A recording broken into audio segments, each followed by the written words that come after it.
She is very difficult to officiate because of all of the contact that's happening around her. What if I told you that one player, just one, is single-handedly holding up an entire professional sports league, not a team, not a franchise, an entire league? And what if that league is doing nothing to protect her? Because right now, in real time, the WNBA is flirting with disaster. And it's all centered around Caitlin Clark, the most talked about, most watched, and most targeted player in women's basketball. She's breaking viewership records, driving ticket sales, and turning casual fans into diehards. But while she's elevating the game to new heights, the league, its referees, and even some of its players seem to be doing everything they can to bring her back down. Some call it hard defense, others call it hate. But after what's been happening on the court lately, it's starting to look like something far more dangerous,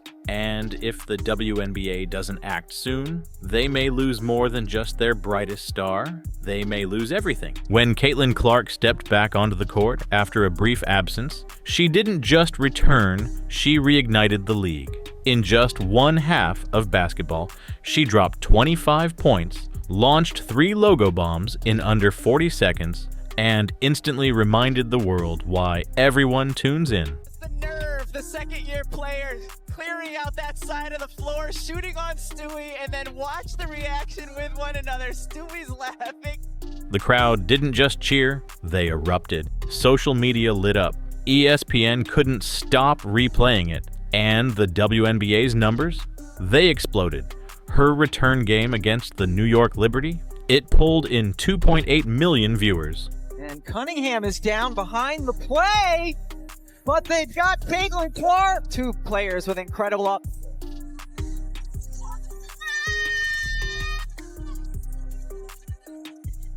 Clark, another long 3.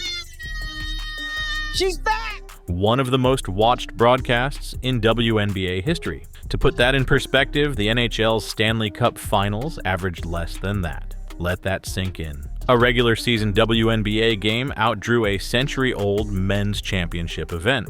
That's not just unusual, that's unprecedented. But here we go with Caitlin Clark, singularly, being missing for the time she was gone, and ratings tanking, 50% in some cases.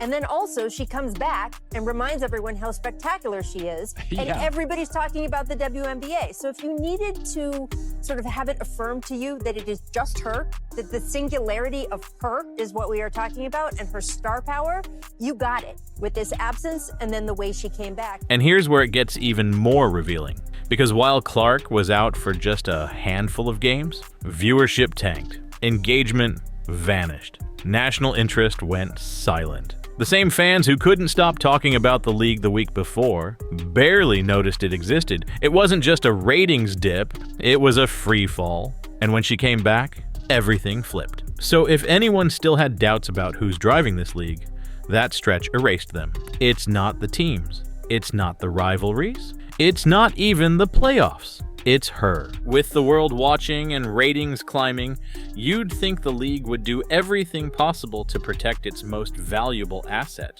But instead, the opposite has been happening. Caitlin Clark hasn't just been drawing defenders, she's been drawing danger.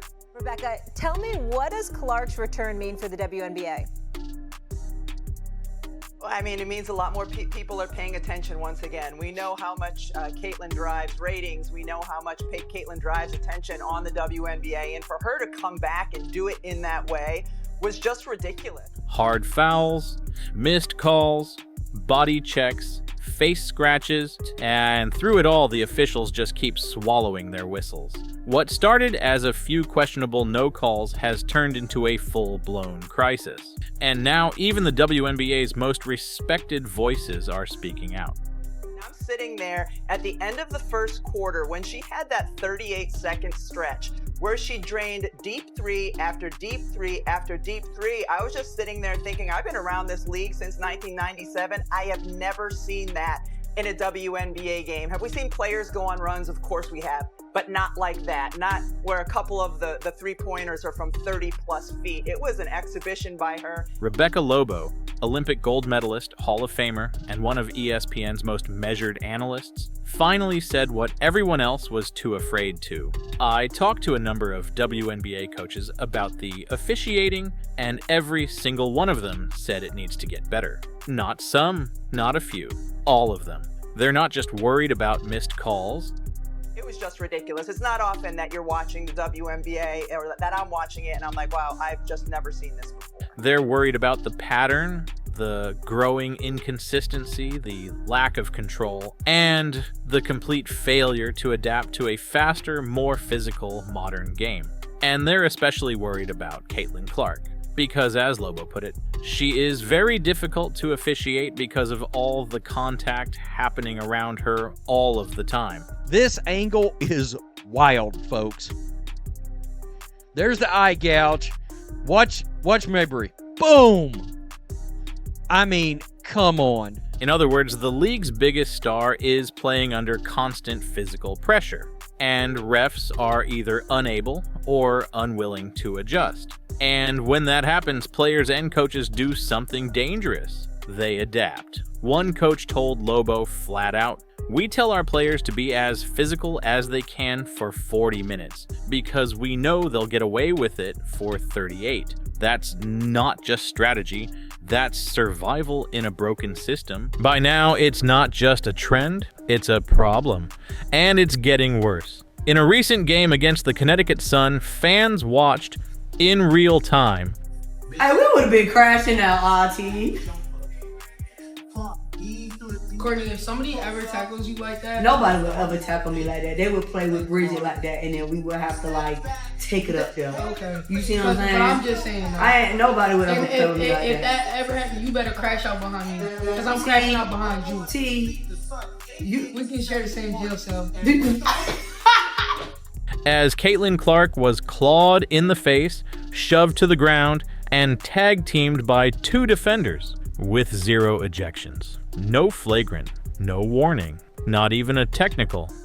This is JC Sheldon right here with an entire handful of Caitlin Clark's shoulder and bicep, and she's twisting it. Okay? I mean, this is wild. Here's the zoomed out look, the snapshot.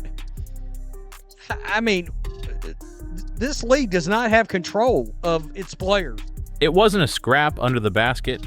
It was a calculated shot, mid-possession, to the face of the most marketable player in the league. You know, the game has changed so much. Players are faster, they're better, they're bigger, they're stronger. You know, they're as good as they've ever been. They're as athletic as they've ever been. The game is fast now. Things are happening quickly. Everybody's getting better, except the officials. The camera angle said it all. Mabry to the eye, Sheldon to the body, and Clark on the floor. Not one whistle. Even the commentators didn't know what to say. They expected an ejection. What they got was silence. And this wasn't some isolated moment of chaos. It was the climax of a full game's worth of ignored fouls and escalating contact. What was that play? Oh my god, this is rigged. This is rigged. She got yanked, fell on her hip. That's a hack! That's a hack! That's a hack! Oh my god, they hacked the one Bonner and they hacked Caitlin Clark. They are both hacks. They are both hacks. They hacked Fever twice, and then there was a phantom foul called on Sabrina Ionescu. At one point, cameras caught Sheldon literally grabbing Clark's arm and twisting her off balance, with the ref standing right there. Nothing, no call. This wasn't defense. This was sanctioned assault. And the response from the league? Still silence. Meanwhile, other players are saying out loud what many have only hinted at. If you ever get tackled like that, we're crashing out. We're sharing a jail cell because I'm riding with you. Think about that. Players are preparing to fight, literally, because they know refs won't protect them. And the Fever's head coach, Stephanie White, she didn't hold back either. The players are faster, they're stronger, they're better. The only ones not getting better are the officials. That's not frustration, that's a warning. I thought she got fouled. You know, I think it's pretty egregious what's been happening to us the last few games. You know, a minus 31 free throw discrepancy. And I might be able to understand it if we were just chucking threes, but we're not. We're attacking the rim. And the disrespect right now for our team has been pretty unbelievable. So it's disappointing, you know, that it doesn't go both ways, or it hasn't gone both ways. Because when players feel like the refs are ignoring the rules, there's only one thing left to do: stop playing by them altogether. And that's when everything truly falls apart. It's not just Caitlin Clark taking the hits. The frustration is spreading fast. Across the league, players are voicing concerns about reckless play and getting laughed at by referees. Yes, laughed at. One player put it bluntly: "I told the ref to watch the landing space, the contact, and he laughed." The next play, "I turned my ankle." Another described flagrant fouls being ignored in multiple games, her voice cracking with disbelief. She's not just angry, she's scared. And it's not paranoia. The numbers back it up. In a game against the Liberty, Indiana racked up almost no free throws, while New York got them at will. She is very difficult to officiate because of all of the contact that's happening around her all of the time. That being said, I was in contact with a number of WNBA coaches yesterday about this topic of the officiating in the WNBA, and all of them said it needs to get better. Specifically, the consistency, not only from one game to the next, but the consistency within a game. The Fever attacked the rim repeatedly and got nothing. Meanwhile, ticky-tack fouls were being called for the opposing team. Then came the final possession. Caitlin Clark went to make a game-tying play. Natasha Cloud clearly fouled her. No call. Replay after replay showed it. One coach told me, "We tell our players to be as physical as they can possibly be for 40 minutes because we know for 38 of them, they're pretty much going to get away with it." So I think everybody would like to see a tighter whistle and a little bit more freedom of movement. Analysts pointed it out. Fans exploded, not official. And the fans? They're not sitting quietly either. They're calling out missed calls in real time, clipping plays, spreading them across TikTok and Twitter like wildfire. The result? The WNBA's officiating isn't just a controversy, it's a crisis of trust, and it's spilling over into every corner of the league. It happened almost overnight. One game, one moment, and suddenly Sophie Cunningham wasn't just another name in the league.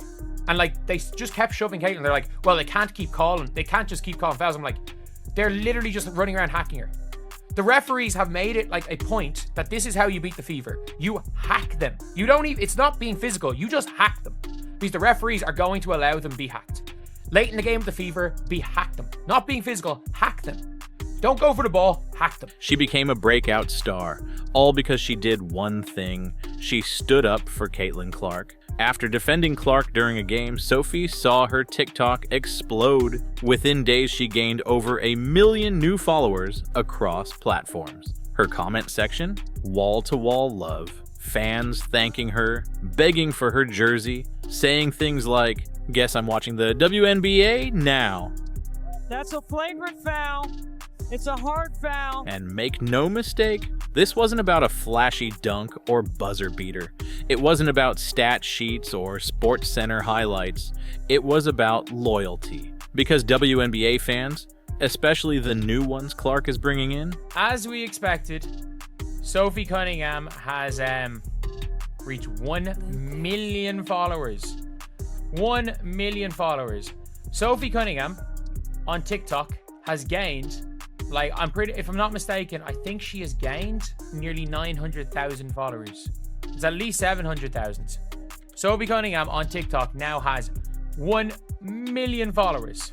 They're watching behavior. They're watching how players treat Clark. And they're choosing sides. Sophie didn't ask for a fan base. She earned one by showing respect to the player fans care most about. This wasn't a fluke, it was a blueprint. The same way Clark's absence showed what happens when she's not on the court. Cunningham's rise showed what happens when someone has her back, and that's the twist the league isn't fully grasping. Supporting Caitlin doesn't just boost one player, it lifts everyone connected to her, players, teams, coaches, sponsors. The moment someone stands beside Clark, fans rally. They follow, they engage. The Indiana Fever, they need to go hockey, and let me explain this. The great Wayne Gretzky, the greatest hockey player in my lifetime, okay, all respect due to Gordie Howe and everyone else, but they had a rule in the National Hockey League, and I've heard quotes where defensemen have said, they were asked, hey, how come you don't nail Gretzky along the board? They said, no, we'll hit him. But they say, we'll never take a cheap shot, we'll never take anything unnecessary or anything too far, because we understand his importance to the league, and part of our paycheck we owe to him. It's not just a media cycle, it's momentum. And it only exists as long as Caitlyn is out there, upright, healthy, and still standing. At a glance, this might all look like drama. Trash talk, hard fouls, typical on-court tension. But when Candace Parker, one of the most respected legends in women's basketball, weighs in, you listen. And what she said wasn't emotional. It wasn't defensive. It was strategic. And so I think that the WNBA as a whole is in an amazing place. Now it's about business to me. This is a business? That one line cuts deeper than any viral clip or trending hashtag, because it reminds everyone what's really at stake. This isn't about Caitlin Clark getting special treatment. It's about protecting the league's future. Candace isn't asking players to go easy. Caitlyn certainly isn't either. Kathy Engelbert praised the league star by saying, quote, she's the most popular athlete in America. Not women's basketball player, not WNBA player, not NBA player, the most popular athlete in America. But pretending Clark is just another rookie, just another name on the scouting report, is delusional. She's the most watched athlete in the WNBA. She's the most followed. She's moving jerseys, tickets, broadcast deals. The economy of the league is shifting around her. And if that sounds familiar, it should. Back in the day, the NHL had an unspoken rule. You don't take cheap shots at Wayne Gretzky. Why?